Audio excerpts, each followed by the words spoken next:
আল্লাহর শুকরিয়া আল্লাহ তাআলা আমাদের জুমার নামাজের কারণে সময় মতে ওহার বহার হুজুর দান করেছে আল্লাহর শুকরিয়া আদায় করো আলহামদুলিল্লাহ হয় আগৰ জায়গাবিলাক পুৰা কৰিল আগুয়ে সবাই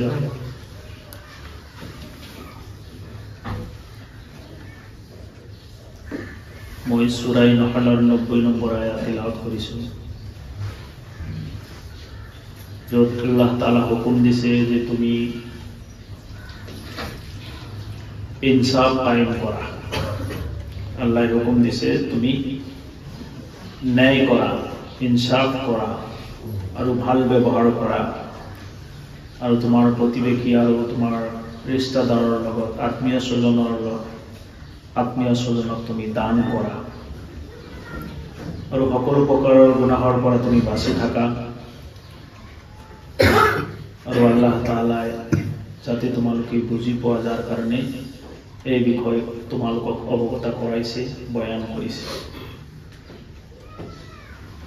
আৰু এটি আয়াত সূৰা বনী ইসৰাঈলৰ 30 নম্বৰ আয়াতত আল্লাহ তাআলা উল্লেখ কৰিছে ইন্না রাব্বাকা ইয়াবসুতু রিজকা লিমান ইয়াশা ওয়া ইয়াকদির আল্লাহ তাআলা যার ইচ্ছা রিজিক দান করে অর্থাৎ যার ইচ্ছা আল্লাহ তাআলা ধনী বানাই দিয়ে আর যার ইচ্ছা আল্লাহ তাআলা গরীব বানাই দিয়ে ইন্নাহু কানা বিইবাদিহি খবীরান বাসীরা নিশ্চয় আল্লাহ তাআলা দেখে আর খবর রাখে জানে সমাজত আমি দেখা পাওঁ কিছু সংখ্যক মানুহ ধনী কিছু সংখ্যক মানুহ গৰীব ধনী কিয় হয় গৰীব কিয় হয় আল্লাহ তাআলাৰ কৌশল কোনে বুজি পাব এটো আল্লাহ তাআলাৰ হিকমত কৌশল ধনী গৰীবৰ যি নিজাম আল্লাহ তাআলাই তৈয়াৰ কৰিছে তাৰ ভিতৰত এটো এটা নিজাম আল্লাহ তাআলাই দিছে যিমানবোৰ কৌশল আছে তাৰ ভিতৰত এটো এটা কৌশল যে ধনী মানুহৰ আগত অৰ্থাৎ ধনী মানুহৰ জান্নাতত যোৱাৰ 500 বছর আগত গরিব মানুষ জান্নাতত যাব এটো এটা কৌশল ধনী মানুহত কৈ 500 বছর আগত গরিব মানুষ জান্নাতত যাব সেই হিসাবে দেখা গলে গরিব মানুহক কি কম দিয়া হৈছে কম তো দিয়া নাই আল্লাহ তাআলা জিন্দেগি পাইছে 100 বছৰৰ 70 বছৰ 60 বছৰ আর জান্নাতত যাব 500 বছর আগতে সুবহানাল্লাহ তো 500 বছর আগত যদি আমি তো গরিবই হও না 500 বছর আগত যদি আমি জান্নাতত যাব পারব কিমান আনন্দৰ কথা হ'ব জান্নাতত যোৱাৰ কাৰণে এটা এটা সেকেন্ড আমাৰ অপেক্ষা পৰ্যন্ত হ'ব যে 1 মিনিট আগত যাব পাৰিব যাৰ হিচাপ কিতাপ সোনকালে হৈ যাব জান্নাতত যাব পাৰিব গৰিব মানুহবিলাক 500 বছৰ আগতেই জান্নাতত যাব ৰাসূল সাল্লাল্লাহু আলাইহি সাল্লামৰ এটি হাদিস তেলাওয়াত কৰিছো নবী সাল্লাল্লাহু আলাইহি সাল্লামে কৈছে আল গিনা গিনান নফস ধনী ব্যক্তি সেইজন যোনে তাৰ নফস ধনী মন ধনী মাল বেশি থাকাৰ কাৰণে ধনী নহয় তাৰ মনটো ধনী বহু মানুহ সমাজত এনেকুৱা আছে যদি গোটেই দিনটো 1000 টাকা অৰ্জন কৰি আছে ৰোজগাৰ কৰি আছে কিছুদিন যোৱাৰ পিছত 1000 টাকাৰ তাৰ নাটনি হ'ব না আৰু লাগে কম হৈ আছে খরচা বাঢ়ি আছে আল্লাহ তাক ইনকাম বঢ়াই দিলে 5000 টাকা দিতে এতিয়াও চাব আৰু লাগে যেটো আয় হৈ আছে আয় অনুপাতে মানে বেশি ব্যয় হৈ আছে আকৌ ডে বাই ডে তার ইনকাম বাড়ি আছে দিনত যদি 20000 টাকাও অর্জন কৰি আছে তথাপিও এনেকুৱা লাগে যে আৰু অলপমান হলে মোৰ এইখিনি কাম কৰিব পাৰিম দু নজুৰা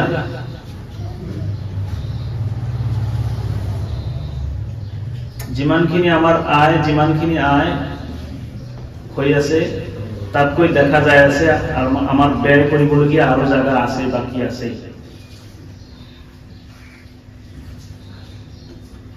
ইয়াক ধনী বুলি কোৱা হয় যিমানে ইনকাম নহওক তাৰ ঠাইতে এজন ব্যক্তি দিন হাজিৰা কৰে বা ৰিক্সা চলায়, ৰিক্সাও নিজৰ রিক্সা নাই, ভাড়া লয়। ভাড়া লয়, রিক্সালা মালিকক দিব লাগে, দিন গলে কিমান টকা দিব লাগে? 1-1.5 টকা তো দিবই লাগিব, 1-1.5 টকা দিব লাগিব। ইনকাম কৰিলে আৰু কিমান কৰিব? 400-500-700 টকা হ'ব, তারপরে 1-1.5 টকা মাইনাস। আর সেইখিনি পয়সা পায়, রাতি পেট ভরাই খাই, টোপনি যায়, মরিখিনি যথেষ্ট। রিক্সা নাই শুই আছে আর টোপনি মারি আছে, মরিখিনি যথেষ্ট। সেইজন ব্যক্তি ধনী। ধনৰ ধনী নহয়, মনৰ ধনী, তার মনটো ধনী। আর রাসূল সাল্লাল্লাহু আলাইহি ওয়াসাল্লাম এই কথাকে কৈছে ইয়াতে, ধন বেশি হলে ধনী নহয়, মন ডাঙৰ হলে ধনী হয়। আৰু আল্লাহ তাআলাই কোৰআনে কাৰিমৰ সূৰা বনী ইসৰাৰ মাজত 30 নম্বৰ আয়াতত এই কথাই উল্লেখ কৰিছে, আল্লাহ তাআলাই যাক ইচ্ছা ধনী বনায়, যাক ইচ্ছা গৰিব বনায়। এটো আল্লাহ তাআলাৰ হিকমত। আল্লাহ তাআলা খবৰ ৰাখে, জানে কাৰ ভিতৰত কি। বহু ব্যক্তি এনেকুৱা আছে, ধনী বনাই দিলে তাৰ ইমানৰ খতৰা হৈ যাব পাৰে, মাল অপব্যৱহাৰ কৰিব, আল্লাহ তাক গৰিব বনাই ৰাখে। মালৰ সৎ ব্যৱহাৰ নাজানিব। আমাৰ মাজতে এনেকুৱা আছে বহু, আজিকালি তো টাউন এরিয়াত কম, কিন্তু গাঁও এরিয়াত চাব ধর্ম সভার একটা সিজন চলি আছে। ধর্ম সভাত দেখা পাব যে কিছুমান আছে এনেকুৱা ডিমান্ড কৰি আছে যে এটা সময়ত 1000 টকা হলেও আহি বয়ান কৰি গুচি গৈছিলে, কিন্তু এতিয়া 1000 টকা তাৰ নজোগায় আৰু কম হয়। এতিয়া 5000 টকা ডিমান্ড করা হল, 5000 টাকায় দিয়া হল, আকৌ 5000 টাকাও নহয়, 10,000 লাগে, 20,000 লাগে, 50,000 লাগে। এনেকুৱা হয় 1 লাখ টাকাও ডিমান্ড কৰে, 1 ঘন্টা বয়ান কৰে। মৌলবী বিলাকৰ এনেকুৱা অৱস্থা হলে আমাৰ সাধাৰণ জনসাধাৰণৰ কি অৱস্থা হ'ব পাৰে? এটা আমাৰ মাজতে।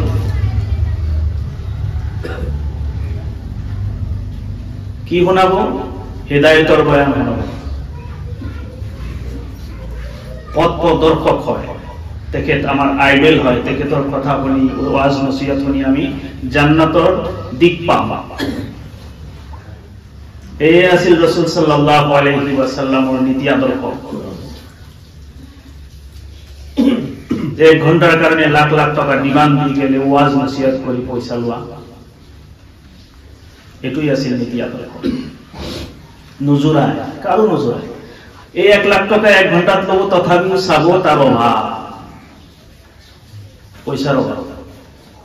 বিভিন্ন ঠাইত জমিন কিনিছে, মাটি কিনিছে, পয়সার অভাব, ঋণত আছে। কথাবিলাক বাস্তব হয় না নাই?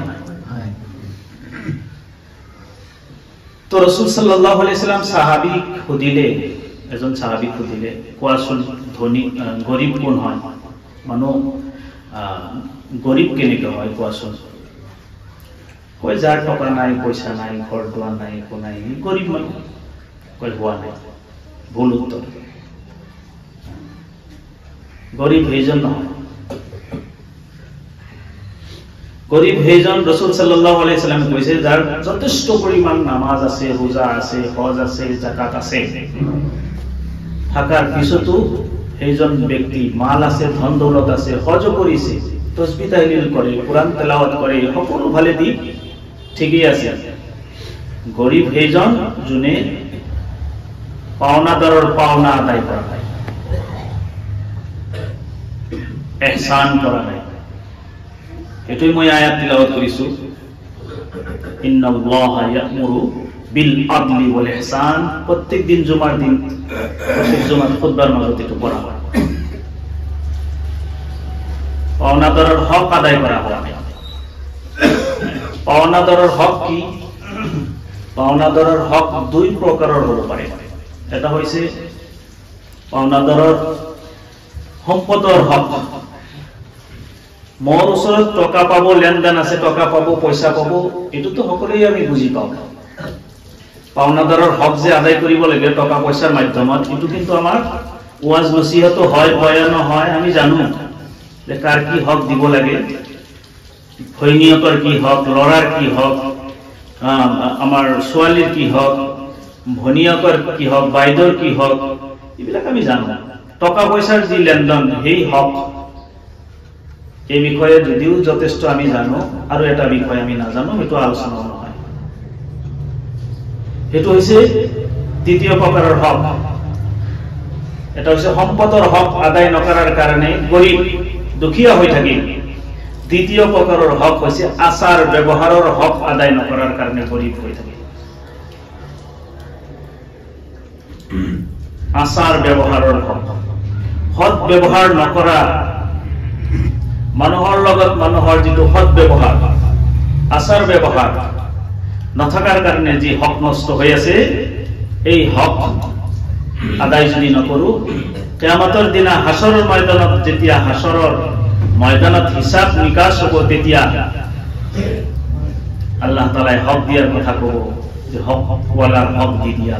হক দি থাকিব, দি থাকিব, দি থাকিব। কেনেকে দিব? যে এজনৰ লগত আচাৰ ব্যৱহাৰ বেয়া কৰিছিল, যাৰ কাৰণে সি আহি খুজিব যে মই হক দি দিয়া। নামাজ ৰোজা যি কৰিছিল বন্দিগী, তাতেতো টকা পইচা নচলে। আখিৰাতত টকা পইচা নচলিব, সওয়াব নেকি দিব লাগিব। যি সওয়াব অৰ্জন কৰি গৈছিলো, নামাজ বন্দিগী কৰি গৈছিলো, এই সওয়াবৰ পৰা সওয়াব দি থাকিব লাগিব, সওয়াব দিব লাগিব। অৱশ্যে যদি সওয়াব দি দি দি দি মোৰ সওয়াব শেষ হৈ যায়, লাষ্ট মোমেন্টত যদি থাকি যায় মানুহ, আকৌ খুজিব যে হক আদায় কৰি দিয়া, মোক হক দিয়া। হকটো নাই, শেষ হৈ গৈছে। হক যদি নাই, তেনেহলে গুনাহৰ বোজা বহন কৰিব লাগিব। হক দিব নোৱাৰিলে, যাৰ হক, ব্যৱহাৰৰ হক, মালৰ হক, সম্পদৰ হক যদি মাৰা হৈছে, সেই হকটো তাৰ গুনাহ তাৰ বহন কৰিব লাগিব, তাৰ গুনাহ তাক দিব লাগিব, গুনাহ বহন কৰিব। যাৰ হক মাৰা হৈছিল, যাৰ হক মাৰা হৈছিল, তাৰ গুনাহ থাকিব নিশ্চয় তাৰ লাইফত। সেই গুনাহবিলাক গুনাহ হৈ নাথাকে, গুনাহবিলাক তাৰ যোনে হক মাৰিছে তাক দিয়া হ'ব। কিমান ডাঙৰ কথা। আমি সকলো ইবাদতৰ ফালে আমি যদি লক্ষ্য কৰো, ঠিকই আছে, আমাৰ ইবাদত ঠিক আছে, আমাৰ বন্দিগী ঠিক আছে, আমাৰ নফল ইবাদত ঠিক আছে, কোৰআন তিলাওয়াত, তাসবিহ, তাহলিল, আমাৰ চাব লাগিব যে আমাৰ সম্পদৰ ফালে কোনো হক নষ্ট হৈ আছে নেকি, কাবাৰ হক মই নষ্ট কৰিলো নেকি, এইটো চাব লাগিব। দ্বিতীয় নম্বৰ যেটো বহুত কম আলোচনা হয়, সেই বস্তুটো হৈছে ব্যৱহাৰৰ হক। মানুহৰ লগত যি আচাৰ ব্যৱহাৰ, সৎ ব্যৱহাৰ হ'ব লাগে, অন্যায় ভাৱে যাতে মানুহক কষ্ট দিয়া নহয়, এইটোৰ ফালে আমাৰ লক্ষ্য কৰিব লাগিব। দুই এটা উদাহৰণ দিলে গম পাব কেনেকুৱা হক। যেনেকি বাছত আমি উঠো, বাছত উঠাৰ সময়ত বাছত ধৰক 3 হাত সিট আছে, দুজন মানুহৰ কাৰণে 3 হাত সিট। তো দুজন মানুহৰ যদি 3 হাত সিট হয়, এজনৰ ভাগত কিমানখিনি পাব? 1.5 হাত। এজন মানুহ 1.5 হাত সিট পায়, আৰু এজন মানুহ আগতীয়াকে বহি আছে, ভৰি এনেকে ফেলাই বহি আছে, 2 হাত লৈ দখল কৰি লৈছে, 2 হাত কোনে 2 হাত লৈ লৈছে। যদি ভৰি চপাই দিয়াৰ কথা কয়, নকৰে, এইটো হক আছিল। এই হক মাৰাৰ কাৰণে, এই সিটৰ হক মাৰাৰ কাৰণে কিয়ামতৰ দিন ধৰা পৰিব। এইখিনি সৰু কথা।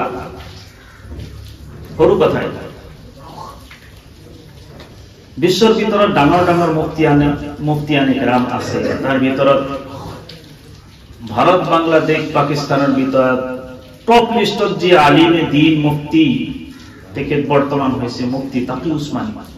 এটা সময়ত জজ আছিল তেখেত। মুফতি তাকি উছমানীৰ আব্বাৰ নাম আছিল মুফতি শফি উছমানী। মুফতি শফি উছমানী লিখিত মারিফুল কোরআন, যেটো আমি ঘরে ঘরে রাখো বা পড়ো, অধ্যয়ন করো, মারিফুল কোরআন তফসির তেখেতৰ লিখা। মুফতি তাকি উছমানী সাহেবে লিখিছে যে মোৰ আব্বাৰ লগত এনেকুৱা হৈছে, মোৰ আব্বাৰ লগত ঘৰত কয় আমি মধ্যবিত্ত মানুহ আছিলো, আমাৰ মানে এনেকুৱা অভাৱো নাছিল যে মানুহৰ ওচৰত খুজিব লাগে, বা এনেকুৱা বেছিও নাছিল যে আমি খুব মানে আৰামৰ জিন্দগী পাৰ কৰি আছো বৰ আৰামৰ জিন্দগীও নাছিল মানুহৰ ওচৰত খুজিবও নালাগিছিল এনেকুৱা কণ্ডিশ্যনৰ আমাৰ ফেমিলিটো যাক আমি মধ্যবিত্ত বুলি জানো তেখেতে নিজৰ ফেমিলিৰ কথা কৈ আছে মোৰ আব্বা এদিনাখন যেহেতু টয়লেট এটাই আছে অলপমান আগুৱাই আমি 2 নম্বৰ লাইন 3 নম্বৰ লাইন অলপ পিছত জায়গা হৈ যাব ফাৰ্ষ্ট লাইনটো অলপ